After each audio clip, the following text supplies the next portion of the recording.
And the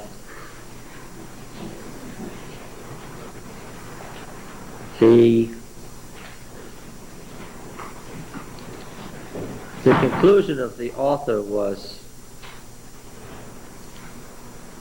that Israel did not deserve the ark, nor did Philistia, nor did Judah.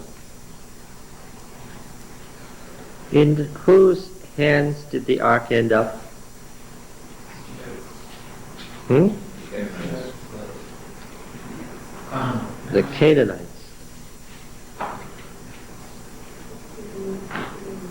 In the end, it is the Gibeonites, the old Gibeonite league that had misled Israel into a covenant with them and that Israel had accepted as temple slaves. They end up with the ark in their hands in their territory. It doesn't go back to Israel, it doesn't go to Judah, and it doesn't stay in Philistia. The great irony, and this is the deliberate point of the author of the Ark Narrative, is that the ark belongs to and with the Canaanites. Okay? They are the only people who are worthy of its presence. Now what was it again? The ark was what was its special function, Roy?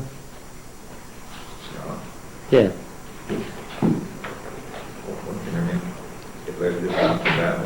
It was in battle. Yahweh's a man of war, it says in the Song of the Sea. It was the ark that went around the city of Jericho to cause its destruction. The ark led Israel into battle against the Canaanites. Where is it now? It's with the Canaanites. Has the author of the Ark Narrative noticed this irony? Yeah. So does he say then that Israel has repented? No. Whatever caused the ark to be lost, what does he say? Yes. When the Ark Narrative is written, whatever it was that caused the ark to be lost is still there. Now, what is his reason that he has given for the ark to be lost? Remember? It's there.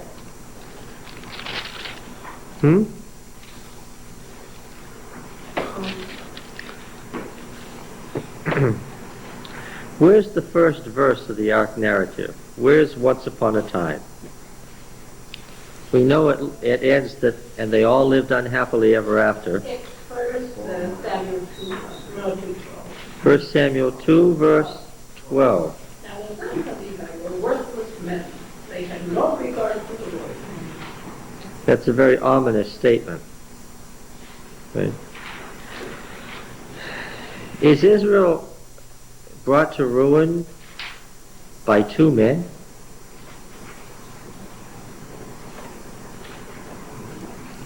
Those men were symbolic of what was happening in the nation. The corporate personality business again. What do you say?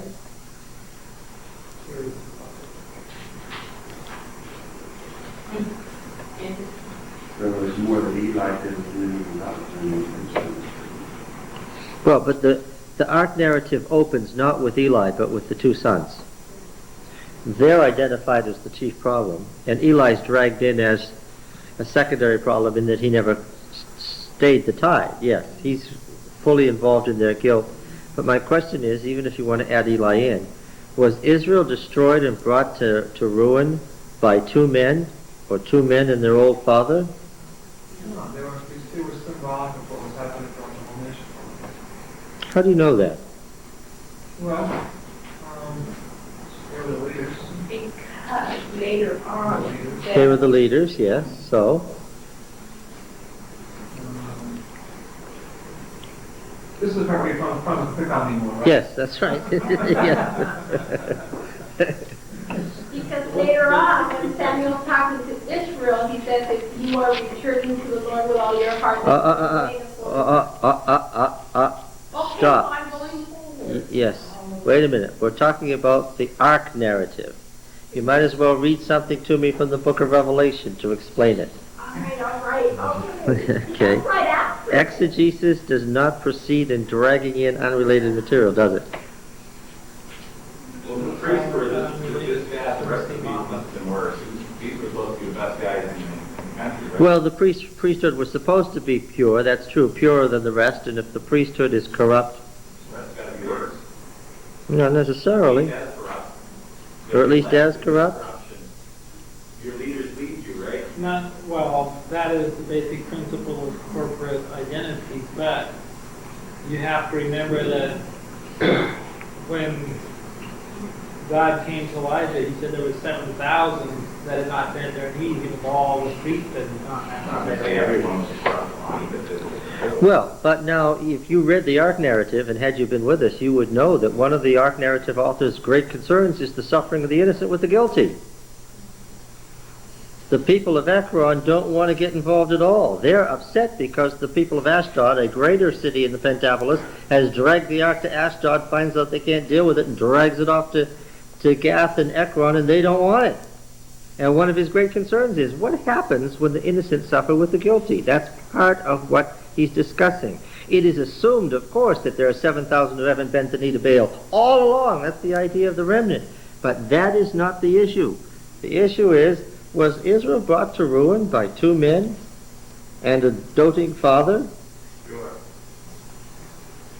No. No, the answer is no, Don, just to help you, but how do you know? What has the author told us that indicates the problem?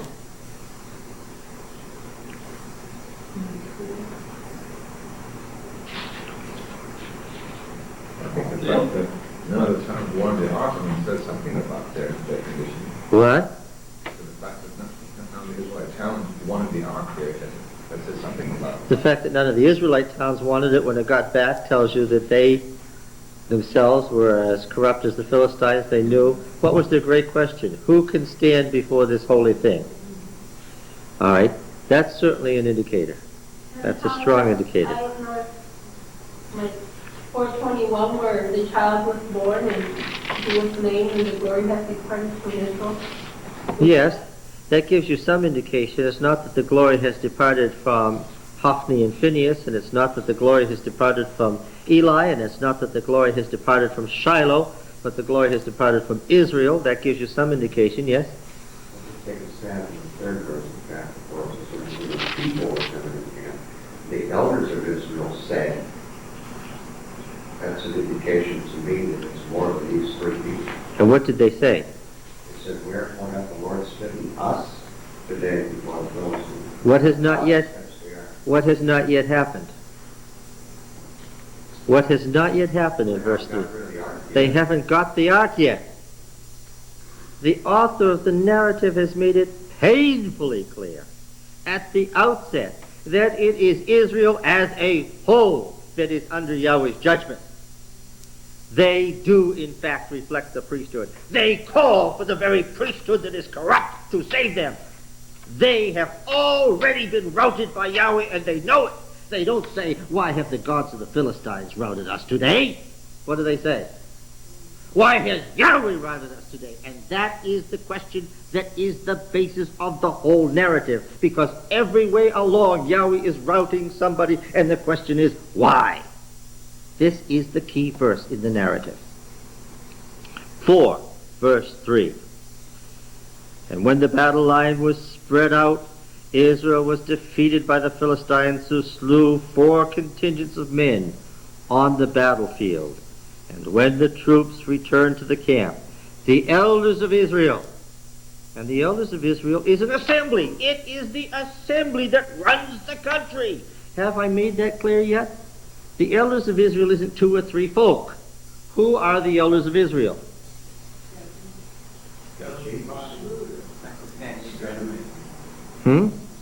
The 70.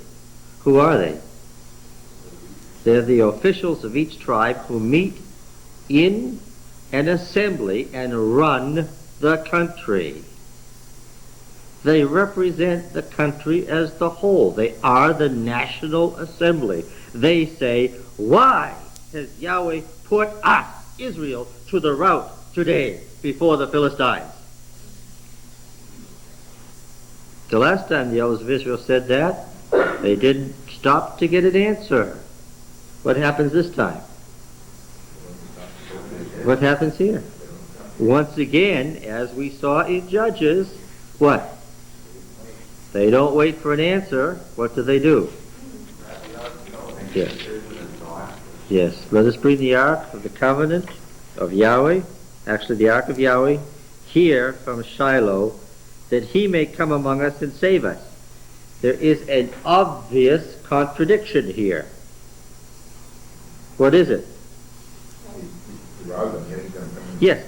If they were on the right track when they asked this question, and had they not left it as a rhetorical question, had they asked it as a serious question, why has Yahweh routed us today?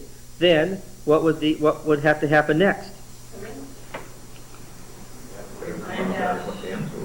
Find out what the answer is and straighten out whatever that problem is. Don't, without making atonement, do what? The last person I want to see, if I'm in trouble with God, is what? Who do I not want to see? I do not want to see God until what? Until I have straightened out whatever it is that I am in trouble with him for. You see the contradiction? If Yahweh's put them to the rout, what do they not need? What should they desperately not want to see? The Ark. Yes. It may be the King James translation, but there also seems to be a problem for me. They're asking about the Lord, and then they want to go after the Ark so they can get to the center, rather than the Lord. Is that an indication? Well, it's a semi-pagan idea. It is the object by which Yahweh is to be approached. Obviously, every symbol of God can become what? An idol, in some way or another. Now look, atonement needs to be made. The question, why has Yahweh put us to the rout, indicates that atonement needs to be made. And the poor Philistines are in desperate trouble, and things are getting worse and worse for them until what? Until the priests of Philistia suggest what? What should we do? Well, but no. If their suggestion was send the Ark back, it wouldn't have gone anywhere. What did they suggest? A guilt offering. They had committed a crime against Yahweh for which they wished to make a covering. Because after all, the word compare does not mean atone, does it? We always speak about the Day of Atonement. We spoke about the Day of Atonement, Leviticus 16 this morning. Technically, that's not correct, is it? Atonement is a Western idea. Right? To atone for something is a thoroughly Western theological concept that isn't in the Bible. What does the verb compare mean? To do what? To cover. To cover what specifically? We talked about this in Leviticus. What is covered? Sin. Not the person. Now, how is sin viewed in Leviticus? Let's remind ourselves about that. How is sin viewed? What is sin in Leviticus?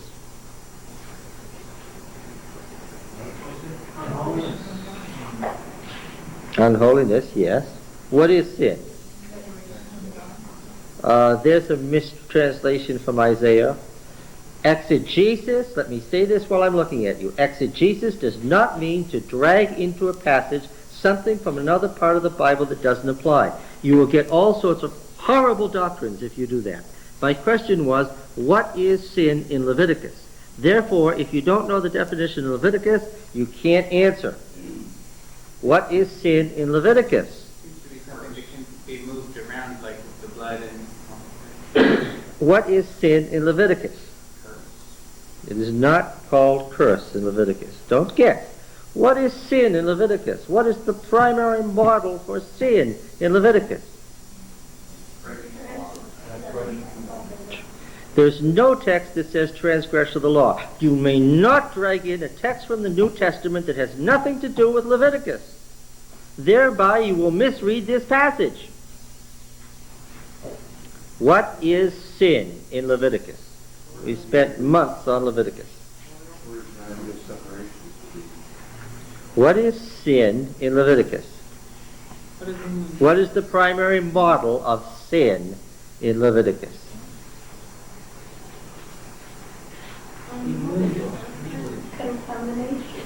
Contamination. Contamination. That's the first time anybody said anything about contamination, so don't say right. It's now.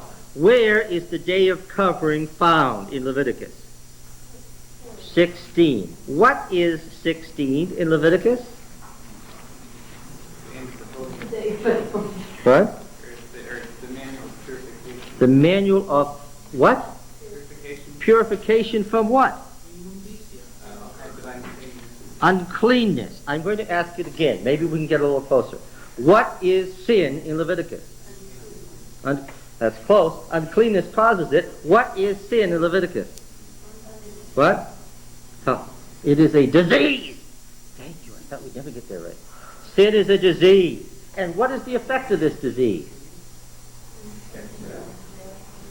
Not sickness. Death. It's what kind of a disease then? A fatal disease. It is viewed entirely as a disease. How can you see the manifestation of sin? How can you see the manifestation of sin? Leprosy. Well, leprosy or leprous is the general word for what? No, not uncleanness. For what? You're talking all around it now. Be precise here. Leprous in Leviticus is a word for what word in English that we would use? We wouldn't say stay away, he's leprous. We never use that word. Contagious. Sin is contagious. You can catch it from someone else. Sin is a contagious disease. Again, let's start again. How can you see the manifestation of sin in Leviticus? What happens? How do you know there's sin around here somewhere? Somebody gets sick. And if one person gets sick and there's sin around here somewhere, what else? Other people are going to catch it and get sick. And what's going to happen? What's going to happen to those folk who are sick? They're going to die. And how many of them are going to die? Everyone's going to die. Because sin is a fatal leprous disease. It's a fatal, contagious disease. I'm going to ask again. The Day of Atonement would more properly be translated what? Day of, literally what? Day of covering. Covering. Kippur, did you get it? Did everybody get it? Kippur is the Hebrew verb to cover. Not cleanse, to cover. What is it that's covered? Sin. Why is something thrown over it? So that it won't what? Spread. It is the sin that is covered. Something is thrown over it so that it can't spread any further. What is the manifestation that there's sin around here somewhere? People get sick and they die. Now what happened to the Philistines? No. What happened to the Egyptians? They got sick. And some died. And what happened? From one plague they moved on to another that got worse, and more folk got sick, and more folk died. And you can tell by the progression that what's happening. More and more people are getting sick, more and more people are catching the disease, and what? More and more people are dying. Given enough time, basing on this process, what will happen? Everybody in Egypt will be dead. In Philistia, what happens? That starts happening in the capture. That starts happening, and the Philistines, as they see it happening, say, uh-oh, something bad is going on here. There's sin around here somewhere, and they figured out, we've caught this from, catch this now, we've caught this from the Israelites. So what did they finally conclude? They moved it from city to city, and what followed along with the ark? Plague. What has there got to be? What has there got to be? If sin is here, what do we need? We need covering. We've got to cover the sin somehow. And so what did they do? What kind of suggestion did they make to stop the plaguing of the sin that they were stuck with? What did they suggest? First of all, tell us with what we shall send it to its place. They said, if you send away the ark of the God of Israel, don't send away empty, but by all means, return to him a guilt offering. Then you will be healed. He's using the Levitical terminology for sin and atonement. The Philistines were sick with sin. They needed to be healed. They offered a guilt offering for covering.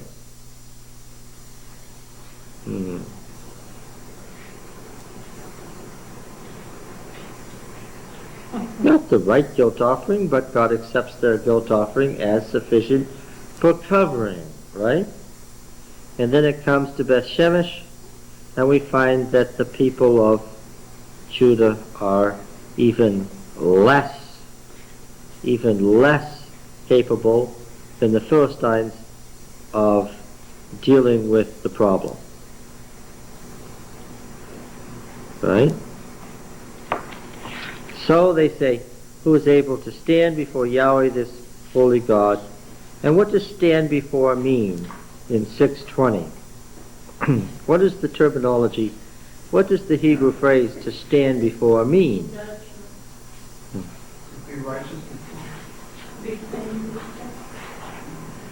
What is the phrase to stand before? What does it mean if you say, I stand before the king?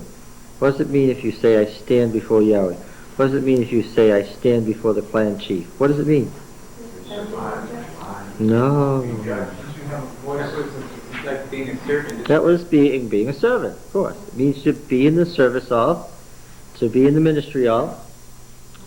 They're saying, who can be in the service of Yahweh? Evidently not Judah. Evidently not Israel. This is a technical term for being in the service of some important person. An official of the king is the one who stands before the king. It's a typical phrase that occurs again and again. When Samuel stood before the ark of Yahweh, it means he'd become a priest. They're asking, who can be in the service of Yahweh, this holy God? The rhetorical question indicates that evidently they cannot. We've already found out that the Philistines cannot. We found out that the Israelites cannot. Now we're finding out that the Judeans cannot be in the service of Yahweh. So, who does it turn out can be in the service of Yahweh? They sent to the inhabitants of Kiriath Jearim, saying, the Philistines have returned the ark of Yahweh, come down and take it up to you. Now, in a sense, the folks of Kiriath Jearim were stuck because they were slaves. They got it. Why? Well, they had to. I suppose that the men of Beth Shemesh thought what? Huh? Yeah, I suppose that they thought the Gibeonites would be killed by having the ark. But what happened?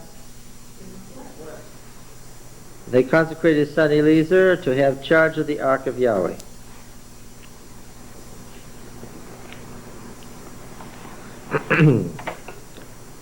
So it ends, obviously, where it began, with a change in priesthood. That was the beginning point, the need for a change in priesthood. Yes, this is naturally the conclusion if the beginning, what was the beginning verse? Yes, so we have the rejected priesthood, and what do we have at the end? The acceptable priesthood. Still goes full circle, as you would expect it to.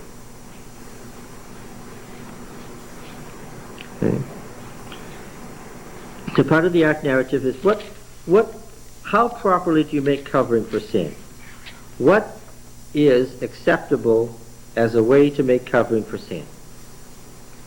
How should it be done? How can it be done? What is acceptable service to Yahweh? That's part of the whole concern of the Ark narrative, as well as to say, why did it leave us? So let's answer the question, just to make sure we picked it up. What was the answer to the question, why has Yahweh put us to the route today before the Philistines? What had Israel done? Anything?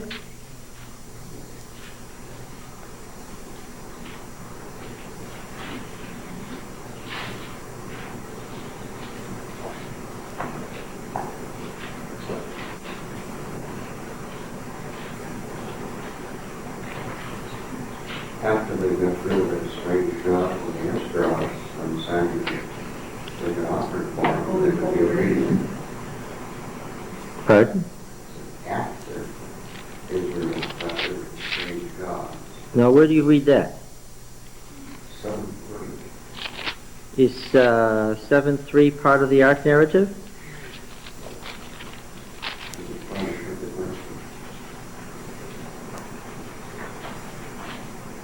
Where does the Ark narrative end? What's the last verse? What did I just tell you? 7:13, 7:14. If it ends with a change in priesthood, it ends with 7:2. 7:1, 7:2. Well, is it 7:1 is the last verse, or is it 7:2? 7:1.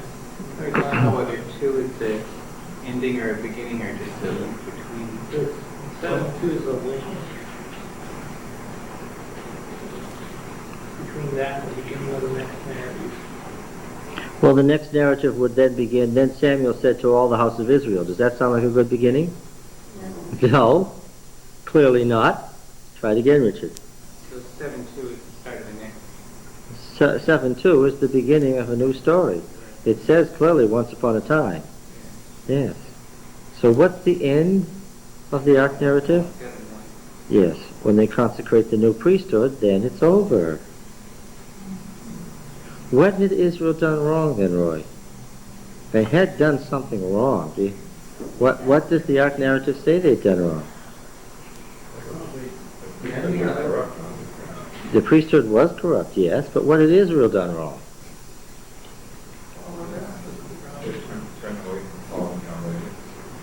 What specific? That's all very general. What specifically had Israel done wrong? Look, it begins this way. The sons of Eli were hellions. They were worthless men who had contempt for Yahweh. It ends this way. And so they consecrated this individual named Eliezer to have proper charge of the Ark of Yahweh. There's the beginning, there's the end. What had Israel specifically this time done wrong? It makes it very clear. What had it done wrong? What should Israel have done? They should have gotten rid of the priesthood of Eli. Specifically, they should have changed the priesthood. When that change was accomplished, the story was what? Over. Again. What specifically? Not they were bad. Not they just weren't good people. What specifically was the problem? Yeah, so what does that tell you? If they were in charge, they didn't take charge. what should the elders of Israel have done? Kicked off. Yes, they should have removed them. What's that saying for us today? Oh, well. What, you think the people are responsible for their leaders? That's what it does sound like here, doesn't it? It sounds like the author of the Ark Narrative thinks the people are responsible for their leaders, as well as the leaders being responsible for the people. Oh, my.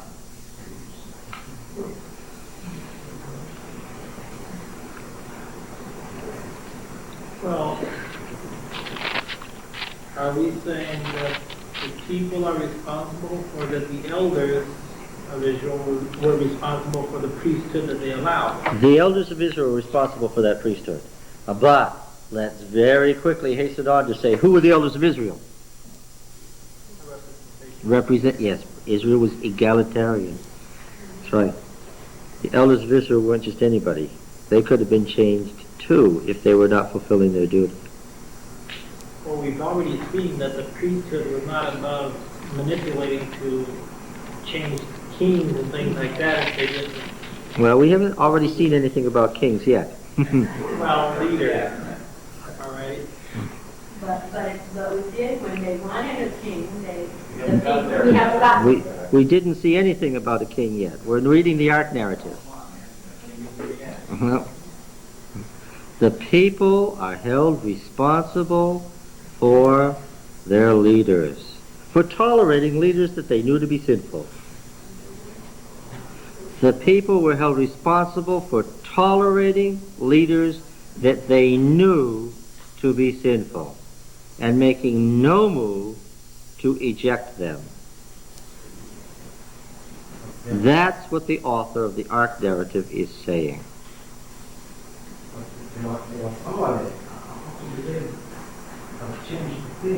Are you telling me something that the Bible doesn't say? They were powerless?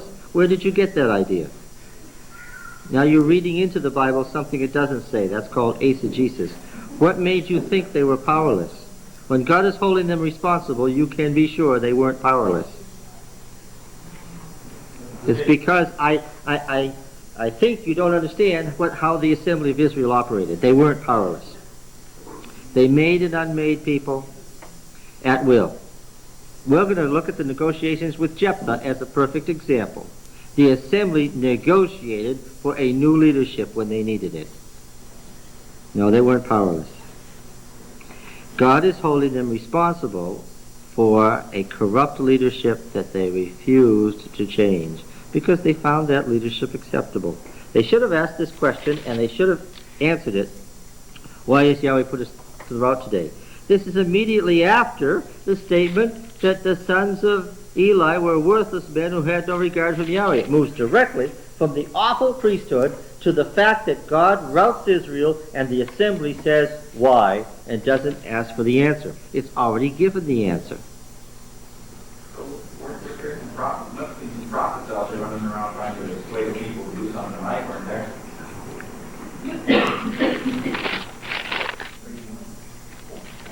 What wasn't, what's his name out there?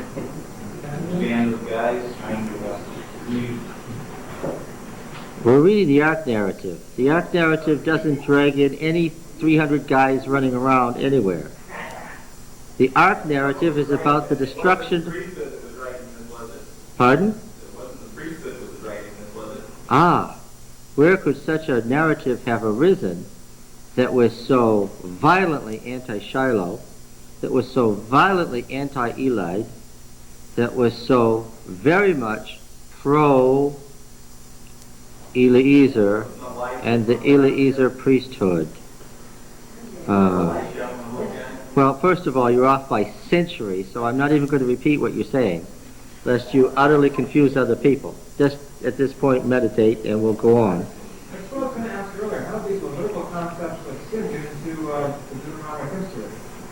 Ah. Well, of course, the Ark Narrative, you know the answer to this, Ed. The Ark Narrative is incorporated as the Deuteronomic history. Did the Deuteronomists write this? Again, Ed, again. When would this have been written? Well, it would have been written by people. No, Ed. What question does it have to answer? Why was the priesthood, why was, Why are people allowed to? yeah, why was Israel wrapped? What? Why was the ark taken captive to Philistia? Why did it end up in the hands of the Canaanite priesthood? That question could only have been asked, Ed, when?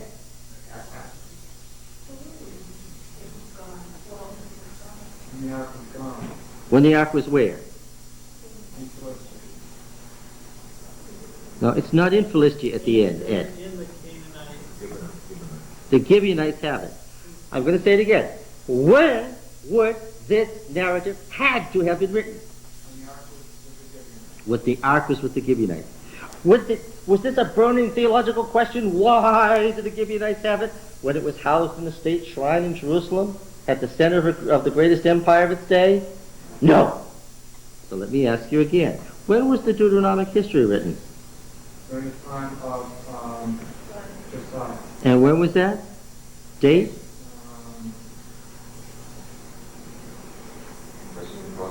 Somebody help him.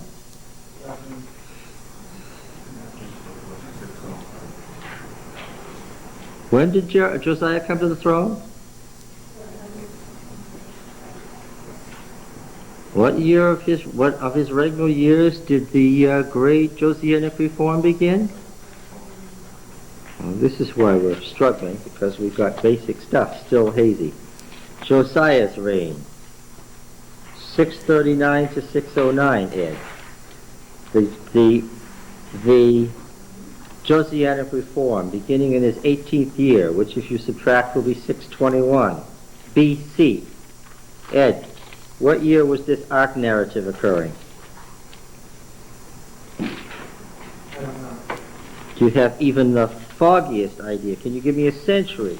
Can you tell me who it was before or after? 11th century. What year was Shiloh destroyed approximately?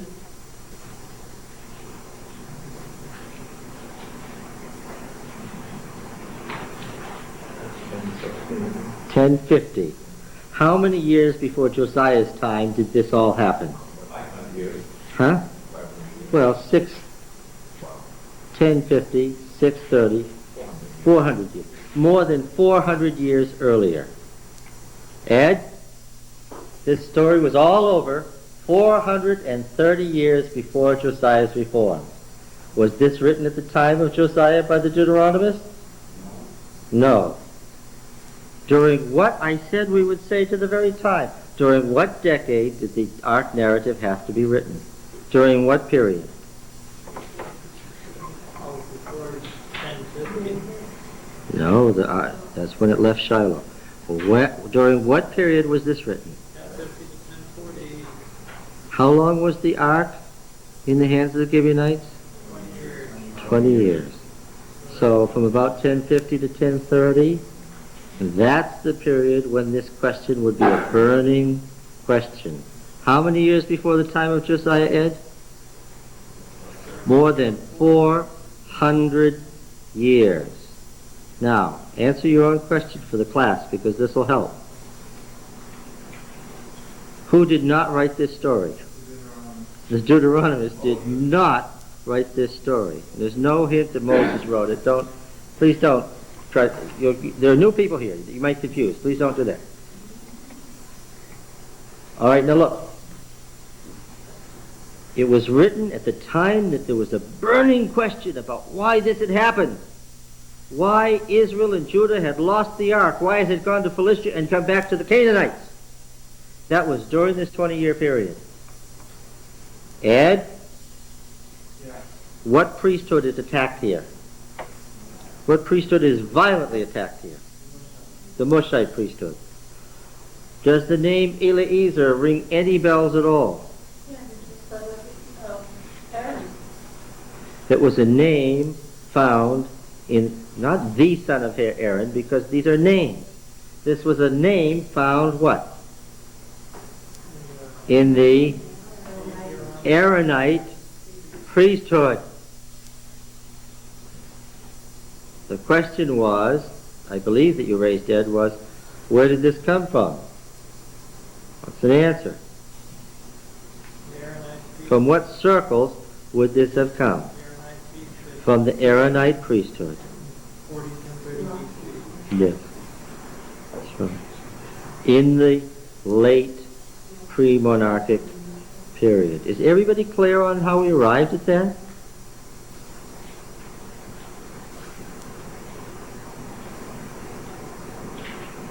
Got it? You all understand that there were two great priestly families, one from Moses, one from Aaron. Which priestly family is being rejected and attacked verbally and violently in this narrative? The Mushite, the Mosaic priesthood. And who does it end up with? Who is the attendant that the Gibeonites call to help? An Aaronite. And of course, when we come to the monarchy and we see the ark again, it's going to be with two priests. One from Aaron and one from Moses. So where was this Aaronite priesthood set up, or whatever at the time? Who were they working for? Well, I'll give you some. Of course, who are they working for is sort of a silly question. What did priests do? They were working for the people. Some of them worked for the king more later.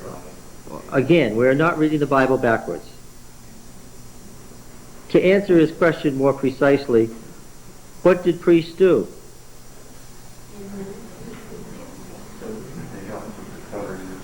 They helped with the covering of sins, yes. They taught the law. They maintained holy places. Again, we've been down this road many times, but again, can anybody without guessing name some Aaronite priestly cities?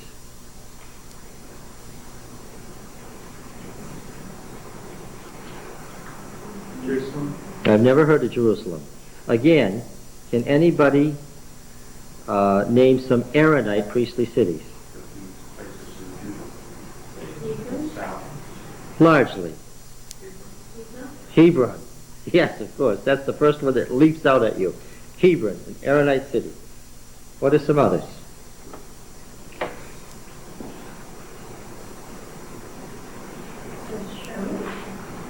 Yes, Beth Shemesh, Joshua says, is an Aaronite priestly center. But there weren't any Aaronites there yet, and that's what the Ark Narrative author says was the problem that caused the Beth Shemites to get killed.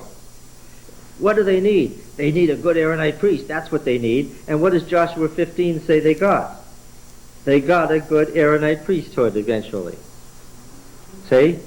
And now, if you remembered that little detail from Joshua, you would have recognized immediately the polemic that's being made about Beth Shemesh not having any priests. Did you catch what she just said, or what I just said to her? Joshua 15 says Beth Shemesh was an Aaronite center, eventually. Joshua had already identified it as a place where Aaronites were to go. But the author of the Ark Narrative says there weren't any priests there. And so the Beth Shemites got killed. Okay. All right, what are some other places? We've identified Beth Shemesh and Hebron. Any others that you can remember? How about one in the north? Very dramatically, one in the north. An Aaronite one in the north, yes. No. An Aaronite temple city in the north. Has anybody ever heard of Bethel? Otherwise, I'm sticking my foot in my mouth, but when did Samuel become an American priest? As a child, and he would have, and the genealogies later link him. Now we know that his father was da-da-da-da, but of course genealogies aren't biological, are they? Later, in Chronicles, we're going to find his genealogy goes back to the Mushite priesthood, because he was part of that family. He was identified with the Shilonite priesthood of Moses. All the time in this 20-year period. What was Samuel doing? Very interesting question. the Ark narrative is silent about Samuel and his existence, isn't it? Yeah, because he's a Mushite. Ah, there you go.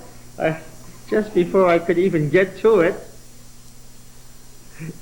can't even say why before you get to it. To the Aaronites, who was Samuel? No, he wasn't nobody. He was what? Well, he was the leader of... He was a Mushite priest, as far as they were concerned. Mm. The most powerful of the Mushite priests of his day, yes. Not something that they would have looked on with favor. All right, that accounts for what the great difference is when we read the next chapter. We're going to find it very different. All right? Is there any way you could list on the board the Aaronites priest places and the Mushite priest places so we can keep straight in our head where they were? Yeah, I could do that, but there's only a couple of them you recognize anyway, so let's just leave it simple. Hebron and Bethel. Okay. Hebron and Bethel. Mm-hmm. What were the Mushite ones? Well, can you name some for us? Shiloh. Yeah. Shechem. Shechem was one. Bethel and Shiloh were pretty close together there. Yeah, they're less than 20 miles apart, yes. The ones that were... They're very close together, yes. All right, enough of that. In summary, Ed, from what circles would the Ark narrative have come? Oh, you used the wrong term, because both the Mushites and Aaronites are what? They're both Levites, so sharpen it up a little more. From the Aaronite priesthood. Now, the question I have is, why is the Deuteronomist using it at this point? Why would he use a narrative that was so much against his own priesthood? No, the Deuteronomist fully believes that the Mushite priesthood has been rejected. Even though he is of that tendency, or that tendency? Well, let me tell you a story. The story is found in Jeremiah. Turn over to Jeremiah.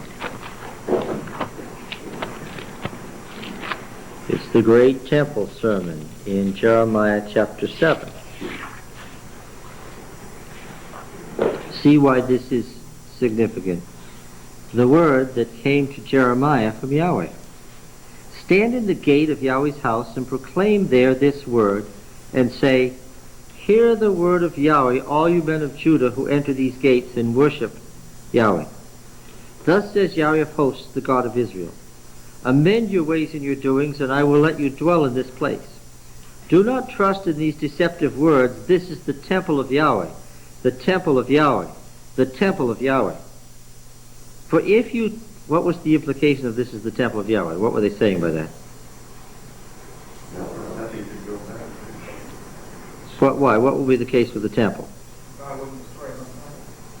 Well, we have explicit promises. What would be the case with the temple? It would stand forever, right? All right.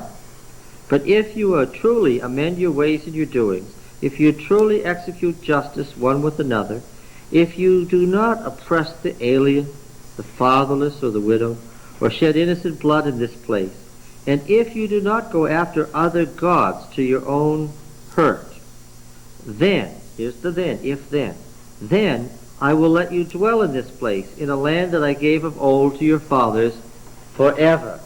Again, what's the nature of prophecy? Conditional. Yes.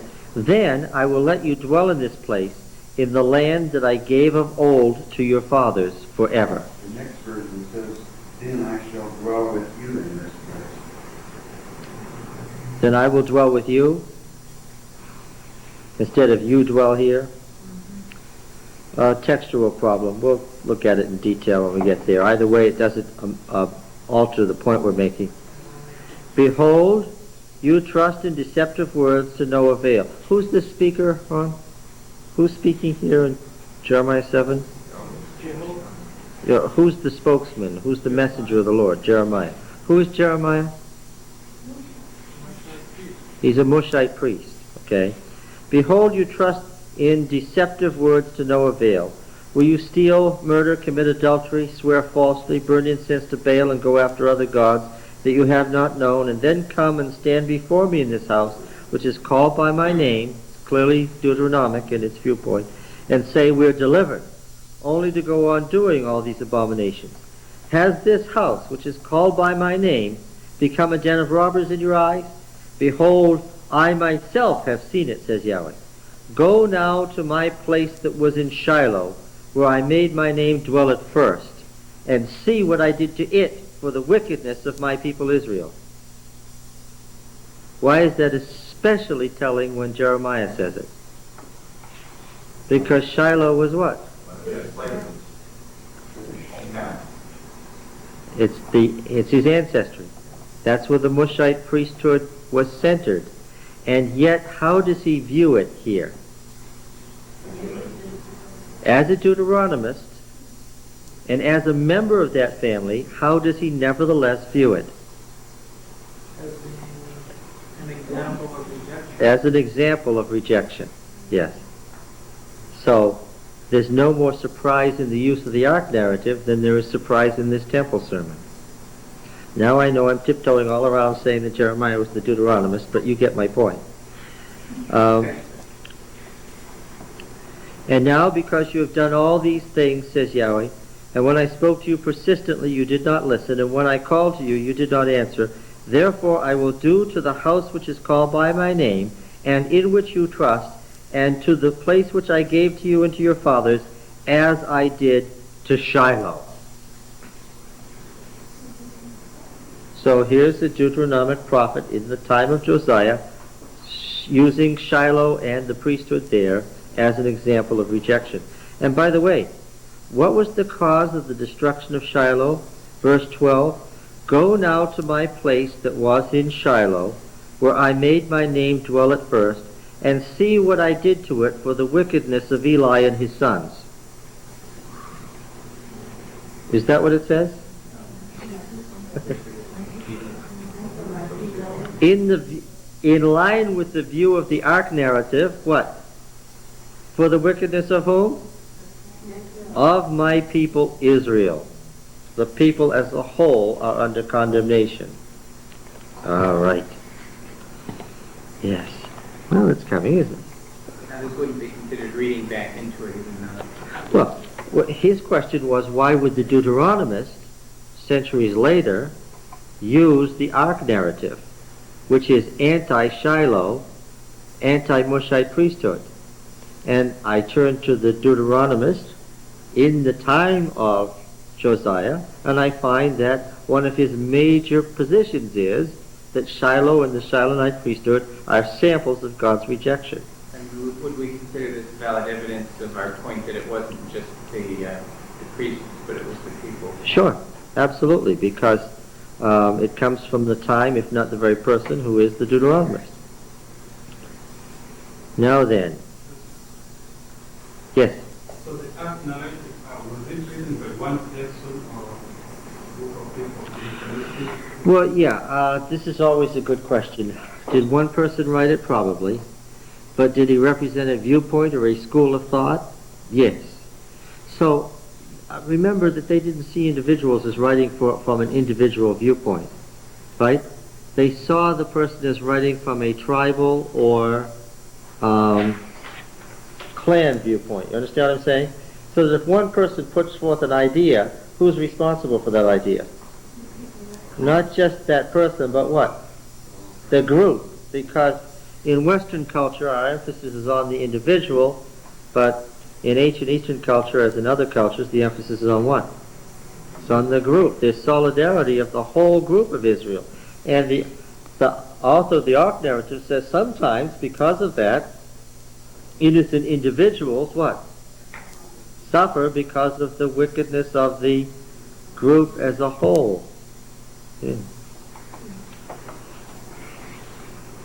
That issue is going to be taken up at greater length later in the Old Testament, that the remnant often suffers for the majority, right along with the majority. Right? Okay. Anything else? Yes, the use school of thought to live with it. Use of Yes. Yes. Because, of course, these priesthoods maintained sanctuaries, and these sanctuaries had what? Schools. It's where the schools of the prophets came from. Again, prophecy grew out of priesthood, and we're going to come to that momentarily. Practically on its edge, right? Yes? So Jeremiah can be the old prophet. Mm-mm. Jeremiah can be the old prophet. How does he relate? Mm-mm-mm-mm-mm. You missed the point. When was the Ark Narrative from its opening line to its closing line written? I gave years. I actually dated it to years. Shiloh was destroyed about 1050. The question it ends with is, where's the consecrated priesthood, and why does the consecrated priesthood have to go to the Canaanites? When did that apply? During the period that the ark was still where? Still at Kiriath Yearim. Okay, in the 20 years following the destruction of Shiloh, in 1050 to 1030. That's when the Ark Narrative was written. The compiler of Deuteronomy to 2 Kings, the Deuteronomist, is writing in the time of Josiah, more than 400 years later. He is not the author, as he is not the author of most of what he uses. The great majority of the material from Deuteronomy to 2 Kings, he didn't author, he reconstructed. Put new beginnings and endings, frequently new interpretive centers to give it a whole new twist, but he's not the author. The question Ed asked was, why would the Deuteronomist, who's a Moshite, use something that's so anti-Moshite? And we looked at that. Was Eleazar, the son of Abinadab, he was not a Aaronite Yeah, he was. biologically? Yes. Let's remind ourselves. Who are those guys again? Abinadab. What does that mean?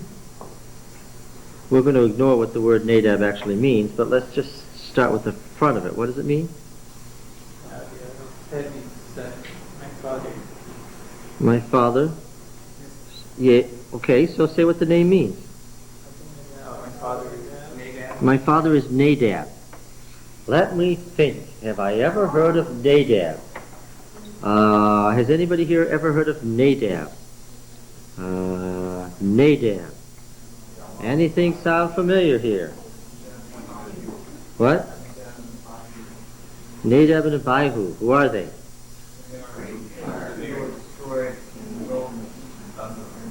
Sons of Aaron. So obviously a man named Abinadab is what? Remember that they kept these names alive familially. Let's go back to Leviticus.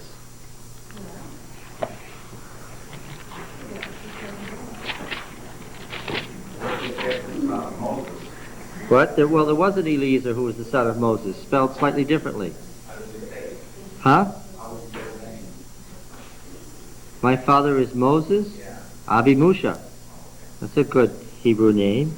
Now then, where's this thing about Nadab and Abihu? Where's that found? Leviticus what? 9?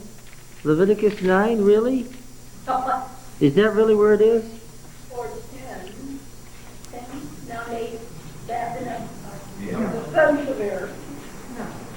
Yeah, unholy fire. And so they were destroyed, right? The glory of Yahweh consumed them, says. All right.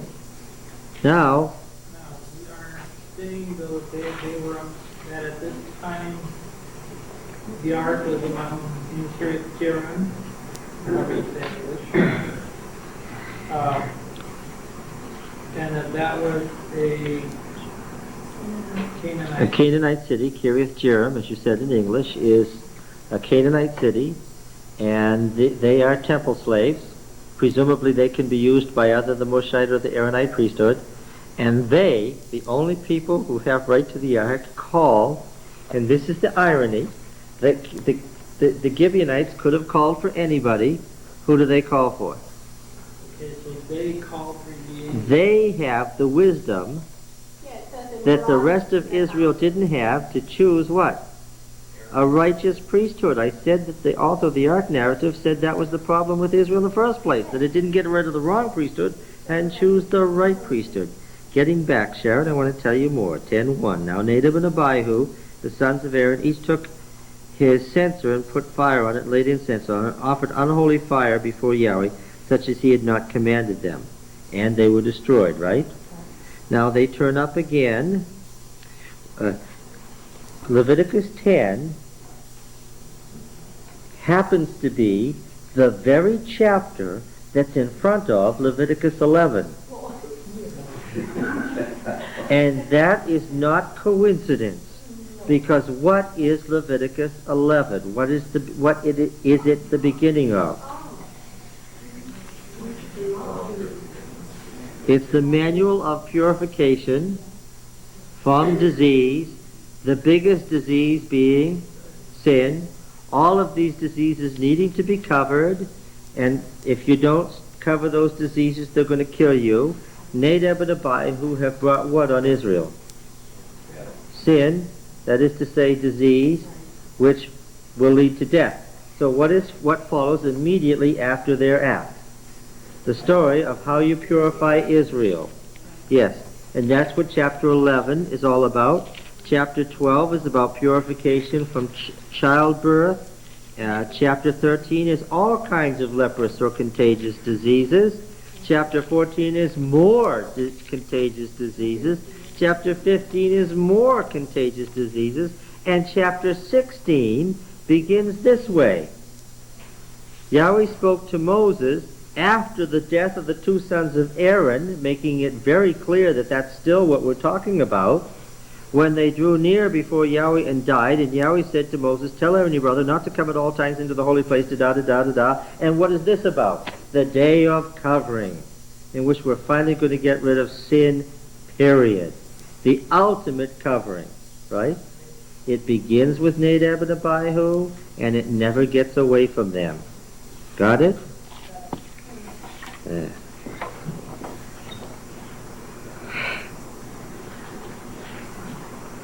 These details are never accidental. It took too much time, too much effort, and too much expense to write in the ancient world, to write any detail that was there by accident. They didn't have the money, they didn't have the time, they didn't have the energy to put in accidental details. If it's there, what must you assume? It's there for a very important reason. It's part of the theology of the story. What we're having back and forth is how priesthoods get lost and what to do about it. Okay, I'm willing to go to the next verse if you are. Okay, you want to ask another question about the Ark Narrative? Well, this whole concept of sin being disease, is this a really early concept or something? No? It's a later concept? I mean, this is something that seems like it would be, like a child would think this up, You don't think sin is a disease? You don't think it's... I'm sick. You don't think sin is a disease, the ultimate disease? You're using it as a literal disease like thing here. You don't think sin is contagious? In the New Testament, when Jesus, It's kind of a weird, I didn't even hear her. I'm not going to say that.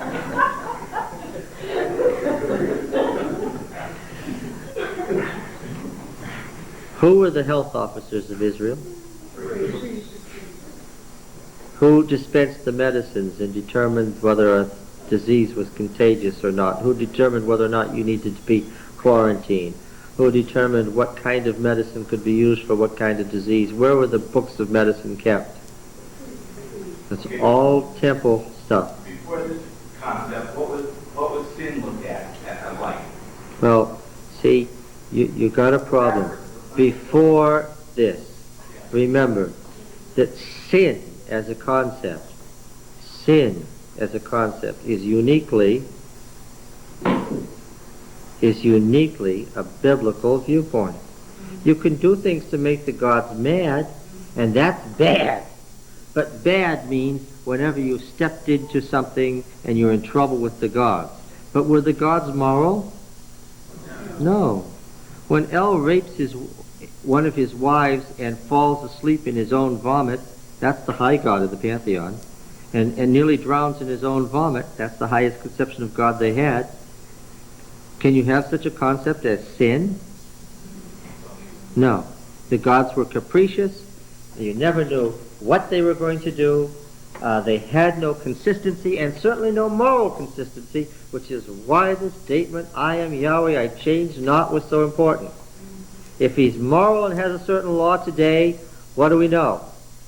He's going to be moral and have the same law tomorrow and the day after. The good thing about Yahweh is you can always tell where he's coming from because he's moral. There are things that are right and things that are wrong. Then you get sin. Sin is a biblical concept. Okay, so before they had this disease-type concept, they had the God-type concept where you step on God's toes and he does something to you. That's not a concept of sin.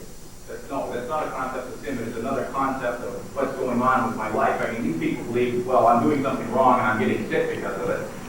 Before that, they thought, something happened to me and it's because I stepped on...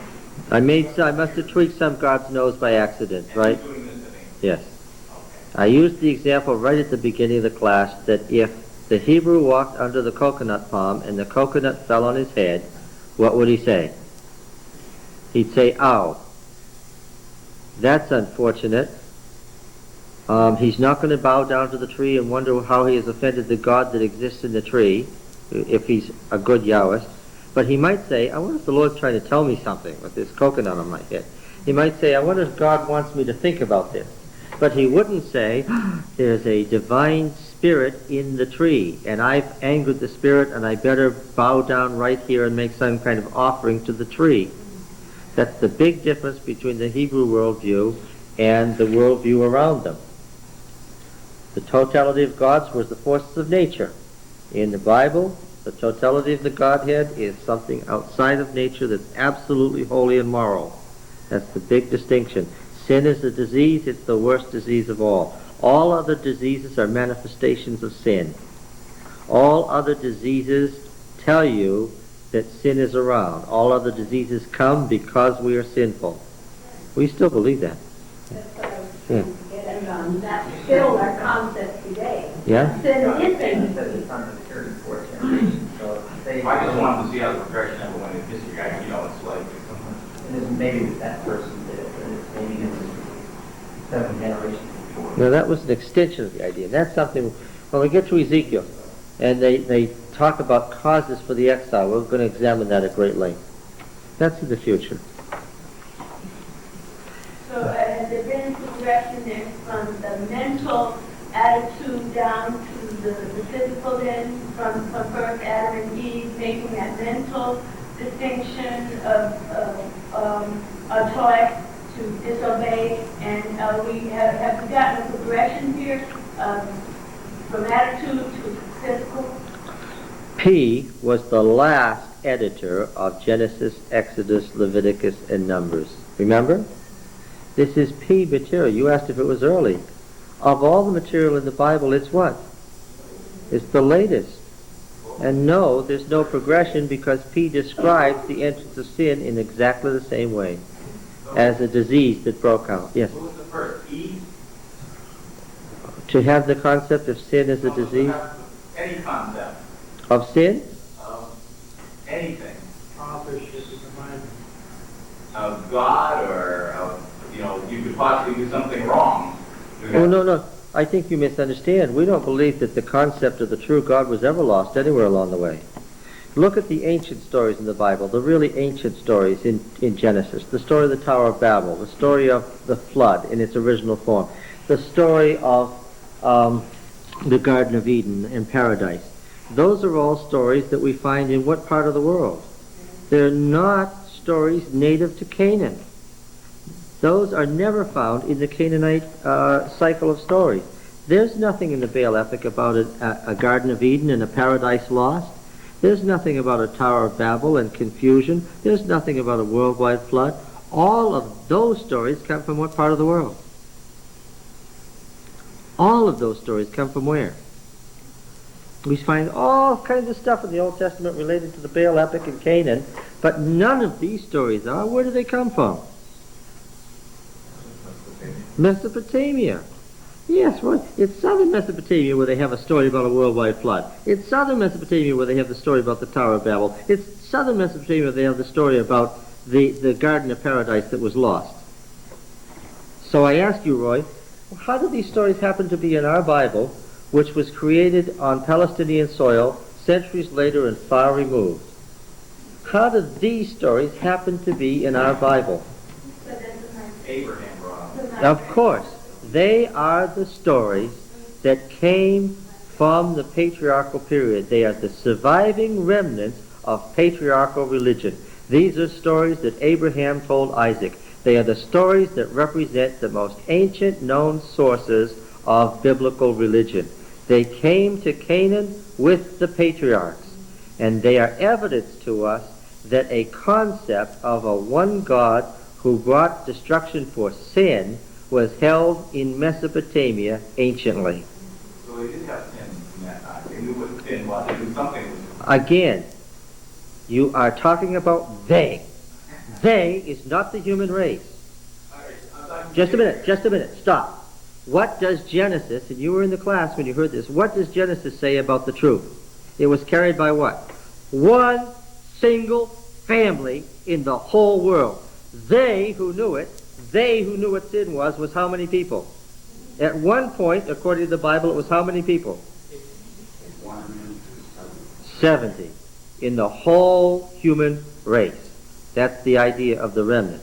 There's no need to be fuzzy about this. The truth was maintained by one single family only in the whole world. And that is why they were elected.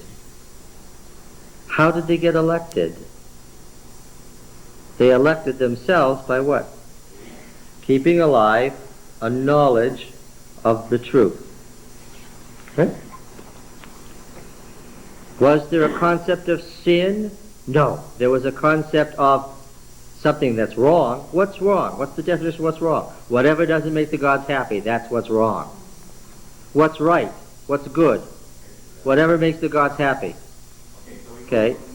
But there was one family that didn't believe that. One family and one family only that did not believe that believed that sin was anything that was immoral, that there was a God who had a righteous character.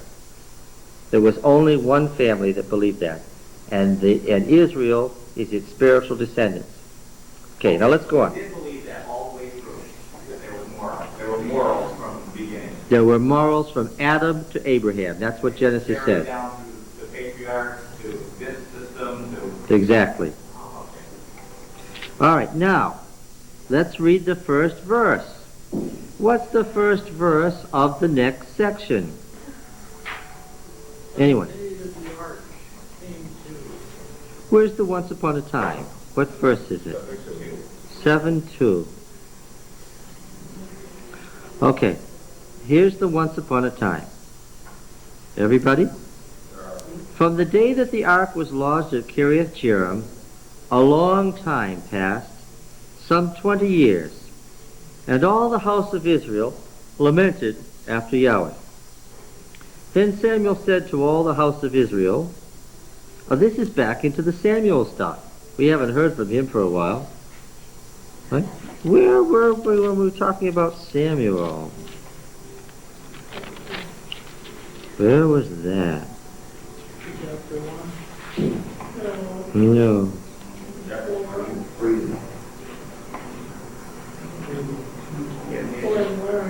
4:1. And the word of Samuel came to all Israel. Samuel was a prophet for all Israel. The last time we were reading the prophetic literature about Samuel. Different author, different place, prophetic movement.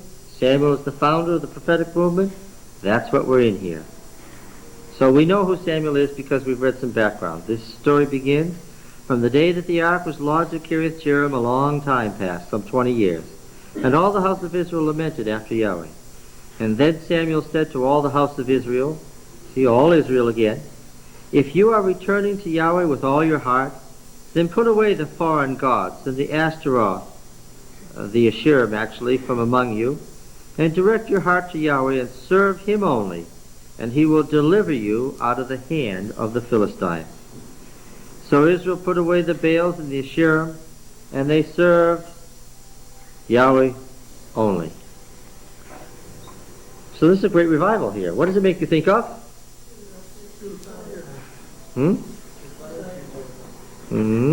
What does it make you think of? What does it make you think of? Put away the foreign gods. Jacob, when he was Jacob, yes. at the oak of Tells his family to put away the foreign gods. It makes me think of that. What else does it make me think of?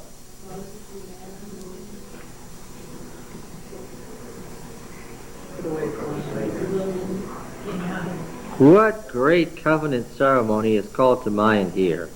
What great covenant ceremony is called to mind here? One of the great turning points in Israel's history, where someone tells them to put away the foreign gods once and for all. Joshua, where's the great covenant ceremony in Joshua? What? Joshua 24? Yes. All right, what did he say? Verse 14.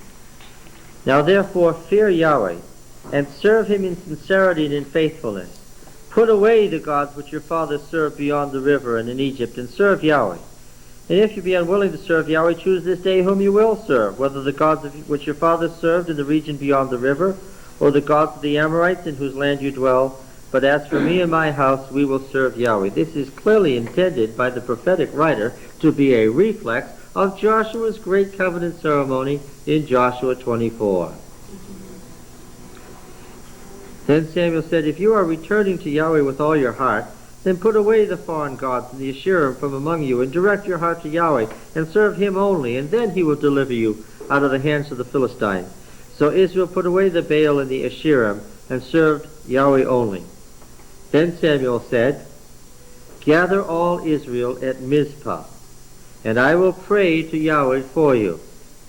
So they gathered at Mizpah, and drew water, and poured it out before Yahweh. I wonder what that means. They drew water and poured it out. What could that mean? And fasted on that day. What does they drew water and poured it out before Yahweh mean? Well, we'll come to it. And said there, we have sinned against Yahweh. Whenever there's a revival, there's a concept of sin.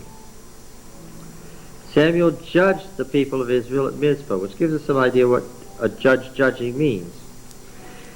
Now when the Philistines heard that the people of Israel had gathered at Mizpah, the tyrants of the Philistines went up against Israel. And when the people of Israel heard of it, they were afraid of them and cried to Samuel. And they say, and this is going to become key for us, do not cease to cry to Yahweh our God for us. Mark these words well. They're going to turn up later. Do not cease to cry to Yahweh our God for us, that he may save us from the hand of the Philistines.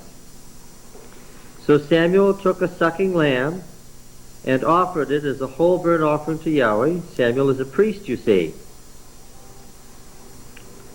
And Samuel cried to Yahweh for Israel, as the covenant mediator does, and Yahweh answered him. You think of anyone who cries to Yahweh for Israel and saves them? Moses. As Samuel was offering up the burnt offering, the Philistines drew near to attack Israel. But Yahweh thundered with a mighty voice that day against the Philistines and threw them into confusion, and they were routed before Israel. So how does Samuel win the battle? Through what? Not through what? Not through military means. He cries to Yahweh, and Yahweh saves them by natural events. And the men of Israel went out to Mizpah and pursued the Philistines and smote them as far as below Bethkar. Then Samuel took a stone, a steel edge, and set it up between Mizpah and Jeshanah, and called its name the Stone of Help. For he said, this far the Lord has helped us. Recognize this passage?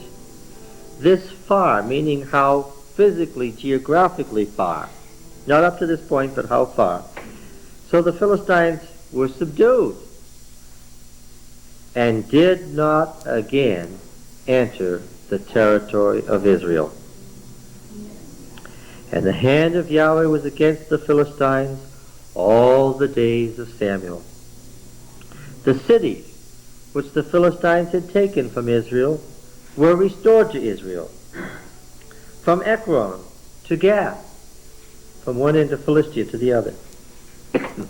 And Israel rescued their territory from the hand of the Philistines. What does this sound like? What is it? What end? The end of the book of Samuel.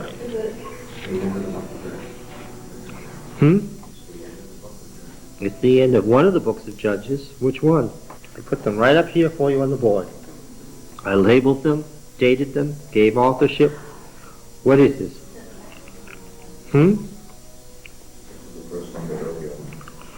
What? I gave you 3 levels. Which one is this? Book of the Saviors. Well,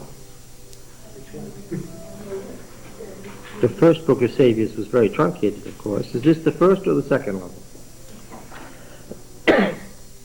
Not the last level, because the last level is what we have here, and this surely isn't the end.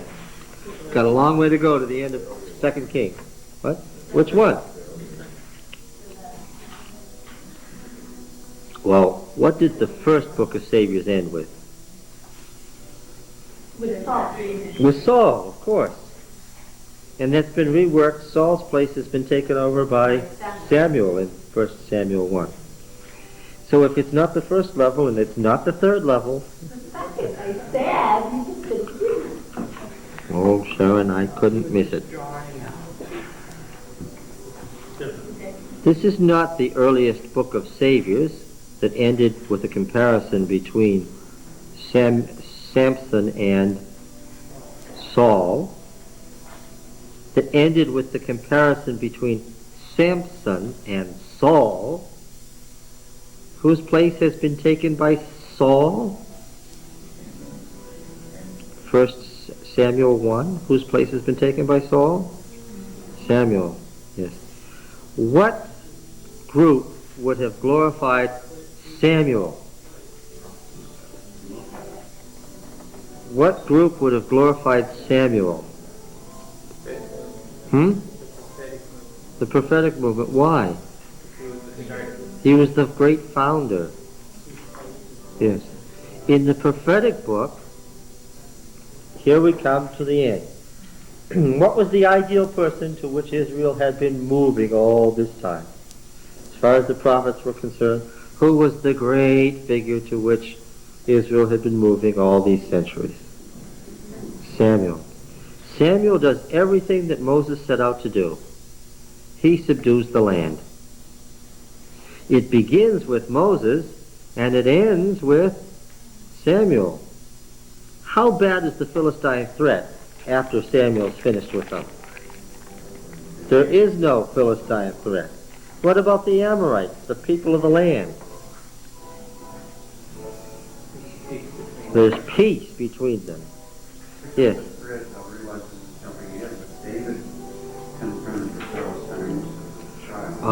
We're just coming to an end and we're trying to figure out what end this is. And this in this work, beginning with Moses and ending with Samuel, the end is that we finally come to the ideal figure who fulfills all that God has promised. Israel is on the land at peace. The enemy nations are subdued in front of the ideal prophet. Okay? Right? Who's the ideal prophet then? Samuel is. And if this were the true end of the story, from the prophetic viewpoint, what did they need? What did Israel need? Just a good prophet, and that was what? That was just fine. Did it need a military? No, because a good prophet could do what? A good prophet could ask the Lord, and the Lord could rain down hailstones, or thunder, or bring an earthquake, or whatever. Did they need a standing army? No. Did they need great military judges even? No. What did they need? Just a good prophet to take care of things. Under Samuel, the ideal is achieved. That's all they needed. Anything beyond this was beside the point. So obviously that prophetic book would have been very early, very shortly after Samuel. And what they're saying is, we don't need anything besides Samuel or a king or anything like that. All we need now is what? Another good prophet. Like Moses was and like Samuel was. That's all we need. Did the prophetic viewpoint carry the day? No, not hardly. Not hardly. All right. Does Fromm talk about this? The prophetic movement? How does Not at all. no? No, has nothing to do with what we're talking about here. All right, now then, this was once the end of the story. There was once a book beginning with Moses that ended with Samuel that said everything is complete in the circle of prophets. All we need is to keep on doing what we were doing with those good prophets, and everything will be taken care of. All right? But we said the prophetic viewpoint did not carry the day. The prophetic viewpoint did not carry the day. Some folks were beginning to think what? Yeah. The very wording of 1 Samuel 7 tells you that this book was constructed as a polemic against something. The book of the Savior prophets, from Moses to Samuel, was written obviously against some idea. What idea was it written against? Huh? What? That we should have a king. What do we really need? We don't need a king. We don't need judges. What do we really need? We need a good prophet. All right. Now there's some linking verses here. Samuel judged Israel all the days of his life. And he went a circuit year by year to Bethel, Gilgal, and Mizpah. Well, we recognize Bethel as a holy place, and Gilgal as the old holy place of Joshua's time. And he judged Israel in all these places. Then he would come back to Ramah, for his home was there, and he also administered justice to Israel, and he built there an altar to Yahweh. All right. Those linking verses are directed toward what happens next. Now when we come to 1 Samuel 8, we're coming to one of the great transitional passages in the whole Bible. There's probably no more important transitional section in the Bible than 1 Samuel 8 to 12. When we come here, we're coming to a key passage. Miss this, you don't know most of what's coming thereafter or why. This is a key passage. Every single section in here is of great significance. Right? So when we come to 1 Samuel 8 to 12, we're coming to something that is very, very significant. Let's read. When Samuel became old, he made his sons judges over Israel. The name of the first was Joel, the name of the second Abijah. They were judges in Beersheba. Yet his sons did not walk in his ways, but turned aside after gain. They took bribes and perverted justice. Then all the elders of Israel gathered together and came to Samuel at Ramah. What's going on here? What is this?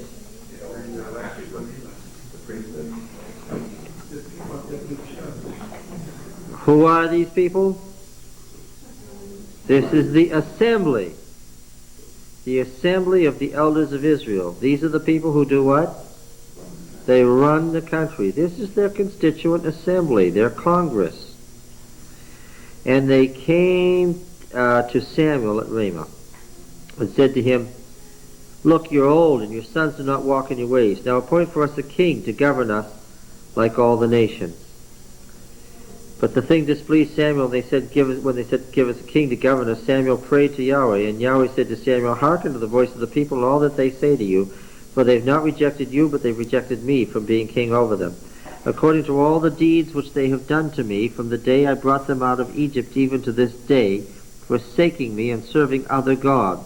And so they are doing to you. Now hearken to their voice, only you shall solemnly warn them and show them the mishpat, the legal constitutional rights of the king who will reign over them.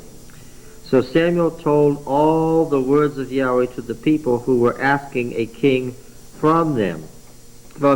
He said, These will be the manner, the way, the legal due, the constitutional right. This is very important. We're going to examine this in all sorts of facets of the king who will reign over you. He will take your sons and appoint them to his chariotry and his horsemen, to run before his chariotry. He will appoint for himself commanders of thousands and 50s, some to plow his ground, to reap his harvest, and to make his implements of war and the equipment of his chariotry. He will take your daughters to be perfumers and cooks and bakers. He will take the best of your fields and vineyards and olive orchards and give them to his slaves. He will take the tenth of your grain and the vineyards and give it to his officers and his servants. He will take your menservant and maidservant and the best of your cattle and your asses and put them to his work. He will take the tenth of your flocks, and you shall become his slaves. And in that day you will cry out because of your king, whom you have chosen for yourselves, but Yahweh will not answer on that day. Now what is going on here? What is going on here? Well, that's obvious, but what is going on here?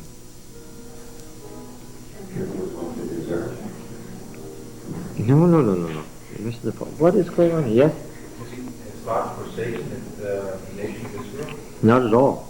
What's going on here? Israel has forsaken God, so therefore... He's establishing the monarchy. I don't think that anything's being established and nobody's forsaken anything yet. What's going on here? I think it's for telling them what will happen to the consequences of their request. Well, what he said here never happened, so that's not a good guess. What he said here never happened, so that's not a good guess. What is going on here? Israel's rejecting the direct leadership of God for secondary. Well, what are they really forsaking?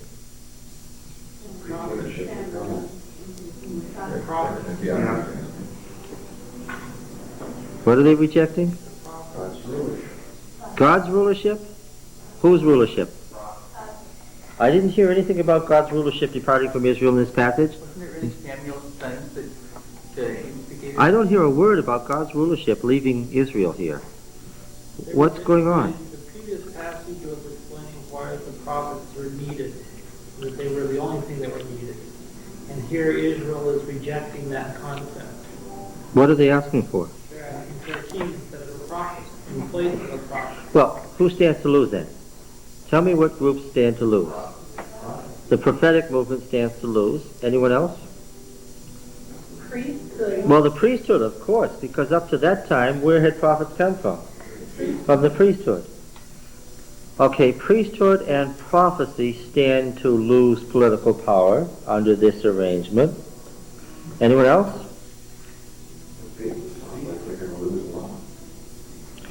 Oh, well now what's really happening here is, what have they asked for? What? They've asked for a king. Have they asked for an absolute monarch like Louis XIV who will enslave them? Is that what they said? What? Like the other nations. They're asking for a military. Did all the other nations have kings like this? I think you're missing the point. Is this what they wanted? Is what Samuel describes in verse 10 and following what they're after? Certainly not. I'm going to say again, what's going on here? Something changed their mind. What? They want a military leader who can gather an army and fight on the same military level of prowess with the king of Ammon and the king of Moab and the king of Philistia. They're asking for a king who can be like the kings around them, who's successful militarily. I'm going to ask you again. Are they asking for the king described in verse 10 and following? Absolutely not. What is Samuel doing? What is he doing? Well, first of all, who is he addressing? He's addressing the assembly. Now, assembly of what? The tribal elders. Okay, who do they represent? Who do they represent, Ron? What people? The landowners. Of what people? The Israelites. What does that include? What does it not include? What is Israel? We've been all through this with Judges. What is Israel? What tribes? Be specific here. There's not a lot of hazy thinking here. Can you name some? Ephraim, Manasseh, Benjamin. Okay, then there's the big Jezreel Valley. Then to the northern tribes, Zebulun, Naphtali, Dan, Asher. Got Asher. Who is not included? Judah. Well, Benjamin certainly is in the north. That's what son of the south means. He was the southernmost tribe in the league. Judah, keep going. Simeon, Kenaz, right? Caleb, Jerachmeel. Oh, I'm close. I've only got 5 or 6. The 6 southern tribes are not counted. Who else is not counted? Who else is not here talking to Samuel on this day? What? Reuben. Reuben. Gad. And half the tribe of Manasseh. In other words, we no longer call these Reuben, Gad, and half the tribe of Manasseh. That's just too long. And instead of saying Reuben, Gad, half the tribe of Manasseh, what do we say? Gilead. Right? Jephthah was the leader of what? Gilead. And we found that Gilead had its own set of tribal elders and a constituent assembly. And this assembly wanted to make Jephthah their head, right? And they met in assembly and he bargained with them. Do you remember? That's the stuff of politics. Are you all following? Now, here comes the tribal assembly, knowing that Samuel is old and is going to die soon, and that his sons are no worthy successors. Here they come. And they all come, every one of them, all 70 of them, every last one of them wants a king, and is certain this is the right thing to do. Is that how you think it happened? Is that the way things happen? What? You suppose that some may have been less desirous of a king? And some may have been not only less desirous, some may have not wanted the idea at all. Did none of them follow the prophetic movement? So let us say that here is the assembly, and they have come, and what goes on in an assembly? Well, politics is religion in Israel, isn't it? What the assembly does is brought about by by, finish the sentence. What the assembly does is brought about by, fill in the name. What the assembly does is brought about by,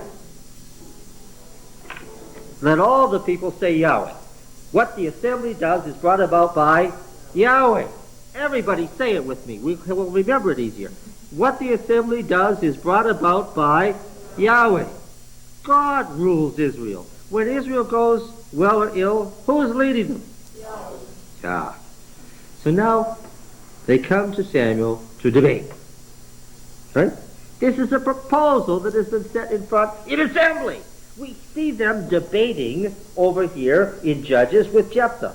He says, well, if you'll make me military leader, I won't go. I want to be elected head of Gilead. No, we can't do that because of who you are. If who I am is a problem with you, then find yourself a leader to fight your battles and let God destroy you. Well, no, we can't do that. Okay, if you win the battle, we will make you head after all. Now, you understand this means that I want to be absolute ruler of Gilead for the rest of my life? Yeah, we understand that. And so it goes back and forth in Judges. Now, we could summarize that whole process by saying, just as it does in a later verse in Judges, that what? And God gave Gilead a deliverer. Now, which is true? Which of these things is true? That Gilead bargained back and forth with the assembly, back and forth they argued, or that God gave them a deliverer? Which is true? Again, which is true? Yeah. To say that they argued back and forth and he bargained and they turned him down and then they saw their desperation, they bargained some more and finally they came to a conclusion and he won the battle. And to say God raised up a deliverer for them, which is true? They're both true. Now, which is true?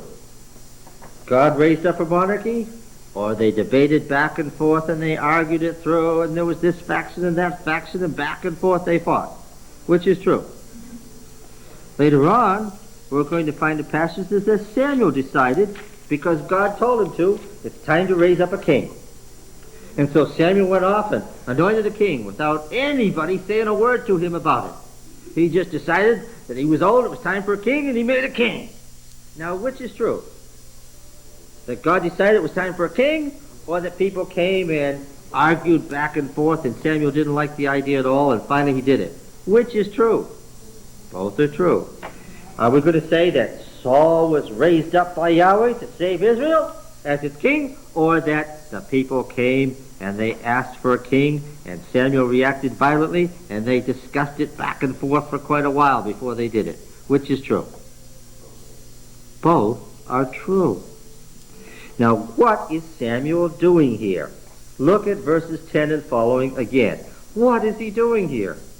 Has anybody suggested that what we ought to have is a ruthless, merciless dictator who will steal our sons and daughters and enslave us? Has anybody made such a suggestion? Absolutely not. I ask you again, what is Samuel doing here? He is not prophesying.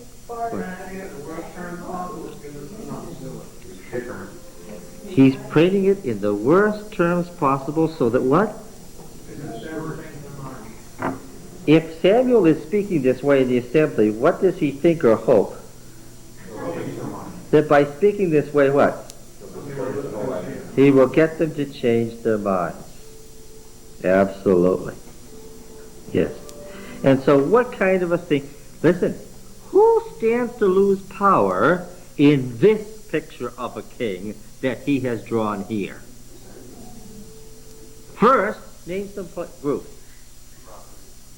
The prophetic movement, right away, the head prophet will be displaced as the leader of the government. The prophetic movement stands to lose power. Who else? The priests will definitely lose their legislative power. The priests make the laws. That's all. We see them all in Leviticus and Numbers and Deuteronomy. The priests will be dispossessed from their legislative authority. Ah, yes.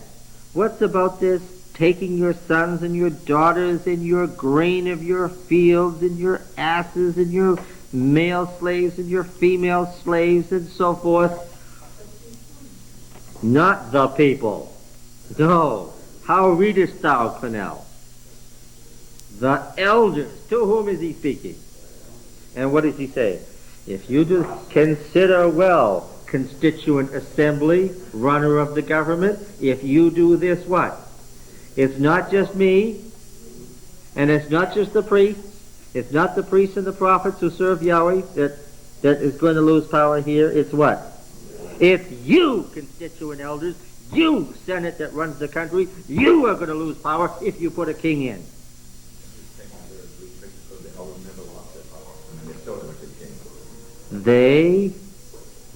Well, of course, that's exactly the point. Look, even after Solomon had created the largest and richest empire of his day, what did his son have to do? He had to go humbly to the elders and say, will you elect me king? And what did they say?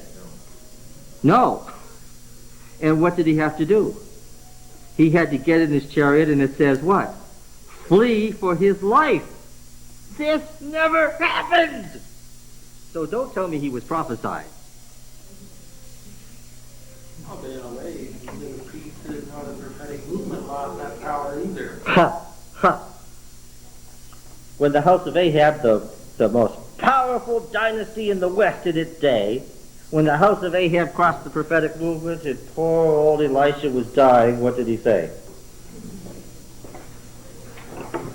He said, listen, Jehu, I'm on my way to Sheol. But you go kill the king of Syria. And when you're done killing the king of Assyria, go kill the king of Israel. And when you're done killing the king of Israel, kill the king of Judah for good measure. That's what the prophet did. And he died, and what did Jehu do? He went and killed the king of Syria, and then what? Then the kings of Judah and Israel were delighted with this wonderful commander of theirs, and they were delighted up until the moment that what? He killed them. Yeah. So, here's a picture of what could happen as Samuel draws it, that's designed to scare the wits out of whom? The elders.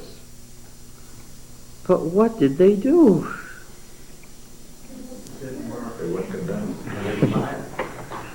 But the people refused to listen to the voice of Samuel. They said, no, but we will have a king over us, that we also may be like all the nations, and that our king may govern us and go out before us and fight our battles. Their answer is what? Don't misread their answer. I've heard a lot of nonsense about this passage, and I want you to see it clearly. They do not say, no, we want a king just like what you described. Their answer is what? No, we don't want a king like that, Samuel. That's exactly what we don't want. What do we want? We want a king who will be our governor and will fight our battles, and they're making it clear that this king what? They intend to have what? Very strong limitations on the kind of king they want.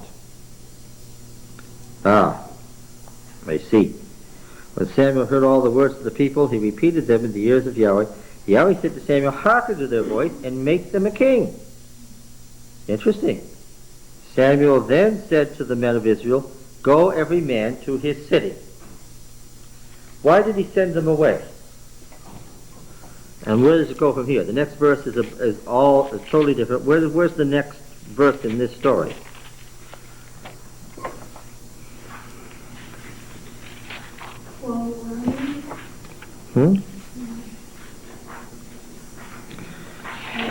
The people have gathered, the assembly has gathered together to him at Mizpah. They have one commitment from Samuel at God's voice to make a king of the type that they want. Samuel, having determined that there will be a limited kingship, sends the assembly away from him at Mizpah. What is the purpose of sending them away?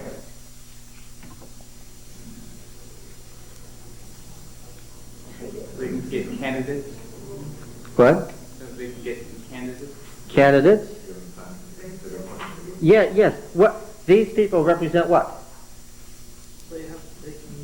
They are a constituent assembly. What do they have to do? Yes, and they've got to talk to their constituents about the fact that we met in assembly and asked for a king. Samuel has consulted with Yahweh and what? Has given his permission for a king. Now the people had to be told this, right? And they had to consider, and doubtless the various ramifications of kingship would have been, this was an innovation. Do you think everybody just headlong rushed to Gilgal and made a king? Is that how it works? Is that how it works in real life? No. They had to go back and they had to consider it. And do you suppose there was any discussion around those campfires and in those courts of those cities? As the elders sat in the gates, do you think any of the constituents said, no, you won't have a king here in Bethlehem, I warn you? You think any of that went on? You make a king, you think there was any of that? Time had to pass before what? In all politics, there has to be a leavening before what? The consensus can develop. Samuel has sent the people away from him at Mizpah. What's the next verse? Verse 15. 10:17.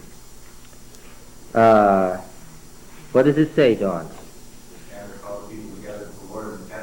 Yes. Having sent them away from Mizpah, what does he do? Calls the assembly back into session. Did everybody get 10:17? Everything else is something entirely different from a totally different source that has nothing to do with the story that we're talking about here. The editor, for obvious reasons, the Deuteronomist, has put it together. I understand why he did what he did, but right now I want to follow the story. Now Samuel called the people together to Yahweh at Mizpah, and he said to the people of Israel, thus says Yahweh, the God of Israel, I brought up Israel out of Egypt, and I delivered you from the hand of the Egyptians, from the hand of all the kingdoms that were oppressing you. But you have this day rejected your God who saves you from all your calamities and your distresses, and you have said, no, but set a king over us. Now therefore present yourselves before Yahweh by your tribes and by your militia units. Okay? Calls the army of the Lord together at Mizpah. Evidently, clear to me, that as the elders have gone back to their constituents and talked, what consensus has developed? What? We do want a military type kingship, a military commander type king to reign over us. Then Samuel brought all the tribes of Israel near, and the tribe of Benjamin was taken by lot. That's not a surprise. What tribe is under the greatest military pressure? Who is really stuck? Of all the tribes, what's the real trouble at this time? Benjamin. Why is Benjamin in trouble? Because the passes come up from the coastal plain into Benjamin. It is they who must face the Philistines. And as if that weren't bad enough, what is going on directly across the Jordan Valley from them? The Ammonites, the king of Ammon, is extending his power into Gilead. And who's right in his path? On their eastern side. The Benjaminites. The Benjaminites are under pressure east and west. They are the tribe that has the greatest trouble. Let me take a guess. I will make a guess. Of all the tribal elders, what tribe certainly must have been asking for a king most strongly? Who would have been asking for a king most strongly? Who would have been most desperate for a king? Yes. And so when the lot falls on Benjamin, what am I going to say? Is there a surprise there? There's no surprise there. Indeed, if the lot fell on anybody other than Benjamin, what? I'd have been shocked. He brought the tribe of Benjamin near by its families, and the family of the Matrites was taken by lot. And finally he brought the family of the Matrites near, man by man, And Saul, son of Kish, was taken by Lot. But when they sought him, he couldn't be found. So they inquired again of Yahweh, did the man come here? And Yahweh said, behold, he has hidden himself among the baggage. Then they ran and fetched him from there. And when he stood among the people, he was taller than any of the people from his shoulders upward. And I find out that he's part of the warrior class, that he's part of the family that has been facing the Philistines. And once again I say what? No surprise here. And of the family facing the Philistines face to face in the passes, they've got the biggest guy in the family. And what would I say? No surprise here. Okay? All right. Why is he hiding in the baggage? Having been in several battles with the Philistines, I would say that maybe his father was voting for kingship in the assembly, but what? Yes, maybe the family as a family wanted kingship as an idea, but when it came right down to him being the one who had to go out there, what did he decide? This is not such a good idea after all. To lead the armies into battle. Yes. Who was it that Samuel asked come? Present yourselves before Yahweh by your tribes and by your militia unit. What has Samuel called together? What kind of king did they say they wanted? They did not want an emperor, as Samuel described. All they wanted was a simple military leader. Okay, Samuel says, get the assembly back and call up the militia. Did everybody know what he was doing? If he had sent you away unhappily, and then he called for the elders to come back to Mizpah, and he called for the militia, what would you know? What? Here comes the king. And so, immediately thereafter, what would we expect? If Samuel's called the militia together, and they're going to get a king, then what's going to happen? Holy war should follow directly. And I suppose there were some that were greatly relieved, right? And others who what? Thought, oh boy, this is going to be... Yes. Do you suppose there were any people who looked at Saul hidden among the baggage and said, oh, this this was not a good idea? How do you suppose Samuel felt when the lot came on the man who was hidden in the baggage? And Samuel announced to the people, your new king is hidden in the baggage. Yes, okay. So, what happened here? Yes, here we go. Then they ran and fetched him from there. He was taller. And Samuel said to all the people, do you see him whom Yahweh has chosen? Now this tells me something about Samuel, what Samuel was up to earlier in that first assembly meeting. Right? Don't you do this. If you do this, you're rejecting Yahweh as you always have. And now what is it? It's look on him whom Yahweh has chosen. And I want to say, which is true?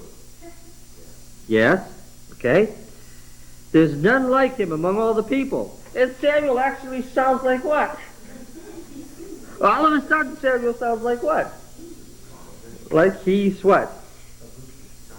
This sounds like it was Samuel's idea. And it sounds like it was God's idea. Now wait a minute. I thought he started off by saying this is a rejection of Yahweh. And now what did he say? This is the one whom Yahweh has chosen. Look at him. All right. And all the people shouted, long live the king, quoting the Baal epic. What did the gods say when Baal came back from winning his battle? They said, the 70 elders in the cosmic mountain, they all stood up and said what? Long live the king. Ah, well, where this is. Then, now catch this. Then, Samuel told the people the constitutional rights of the king. Mishpat. The legal rights of the king. And he wrote them in a scroll and laid it up before Yahweh. Here's one of the most interesting sentences in the Bible. Here's the man standing there. Samuel speaks as if this was the Lord's idea and his. And he tells the people what the constitutional rights, mishpat, are of the new kingship.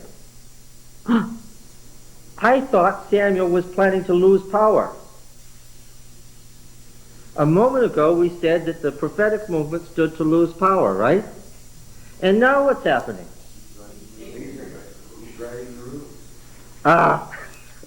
What's he doing?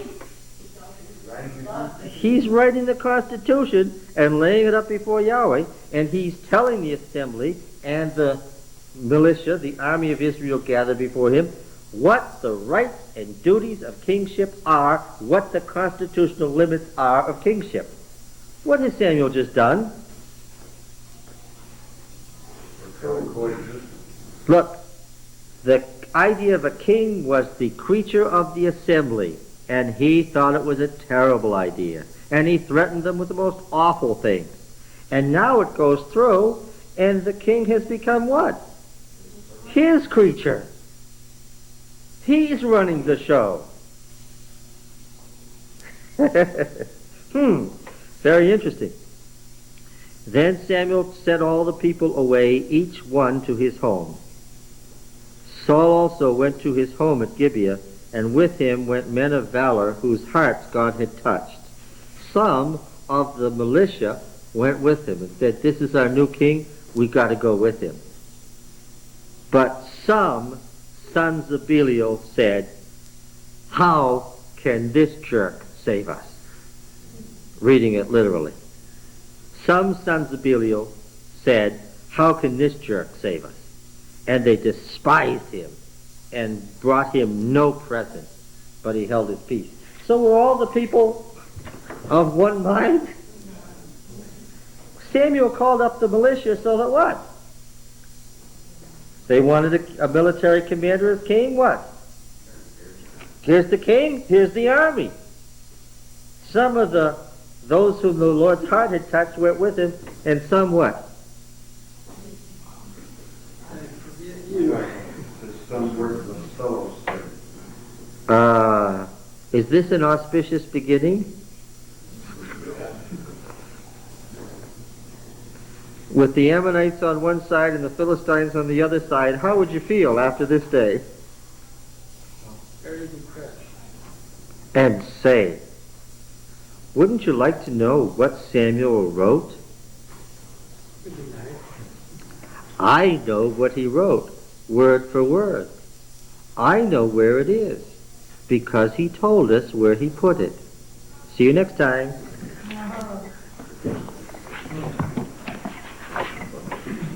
The word that's used there, the mishpat, was the same that was used earlier when he was threatening them with all. Yes, when he was threatening them with this terrible manner of monarchy, it's exactly the same word.